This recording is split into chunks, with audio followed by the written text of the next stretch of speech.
Recep Raja, i cili thirrej me pseudonimet XRI dhe New Sky, djali i ish deputetit socialist Raman Raja, ishte drejtuesi një prej grupeve që u goditën nga SPAK pasi trafikuan 2.4 ton marijuane, kokainë drejt vendeve të BE-s. Reportëve disponon dosjen ku janë zbardur rolet dhe mënyra e funksionimit të tre grupeve. Recep Raja rezulton porositësi dhe organizatori i trafikimit të 236 kg marijuan në kapikile të Turqisë më 26 janar 2021. Në dosjen e SPAK janë zbardur të gjitha bisedat dhe përplaset mes grupit pas sekuestrimit të drogës deri te dyshimet për tradhtim mes radhëve të tyre. Antar të grupit janë edhe dy pjesëtar të tjerë të fisit Raja, Përparim Raja, pronari Gurores në Borizan dhe Gëzim Raja. Agim Nina ishte personi që mbante kontakte direkt me shoferin e kamionit Elton Bogdani dhe vazhdimisht informon Jani Çavon dhe antar të tjerë mbi vendodhjen e Bogdanit, duke dërguar dhe foto në komunikimet që ka pasur me të, i cili e vënë dieni për vendodhjen,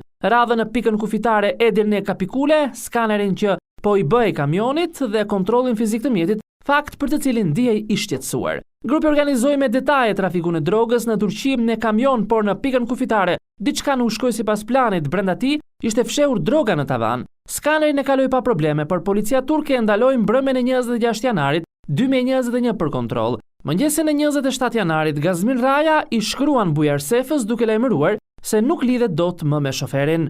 O vëlla, ai rruga që patëm nis ka hyrë mbrëm në dogan nga ora 8 e darkës, e nuk ka dal ala, as nuk ka kthe përgjigje asnjë lloj gjëje. Më 28 janar, Gazmir Raja i shkruan Sefës për të lajmëruar se kamioni ishte kapur.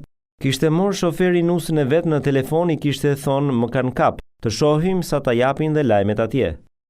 Pasi ngarkesa 236 kg kanabis u bllokua, grupi i Rajës ngre dyshime për tradhti të mundshme nga shoferi Elton Bogdani. Recep Raja ka dyshime se informacione mund të kenë dhënë dhe të tjerë që kanë pasur pjesë në porosi, ndërsa shqetësimi rritet nëse janë fshirë gjurmët e gishtërinjve nga qeset me të cilat është paketuar kanabisi. Në biseda, Raja thotë se në ato qese janë shenjat e gishtërinjve të xhaxhait të tij. O vlla, na fikët mo burr, ç'a janë këto muhabete? Ne i fshim se i fusin në dorë dhe çunat tanë, duro të përgjigjet.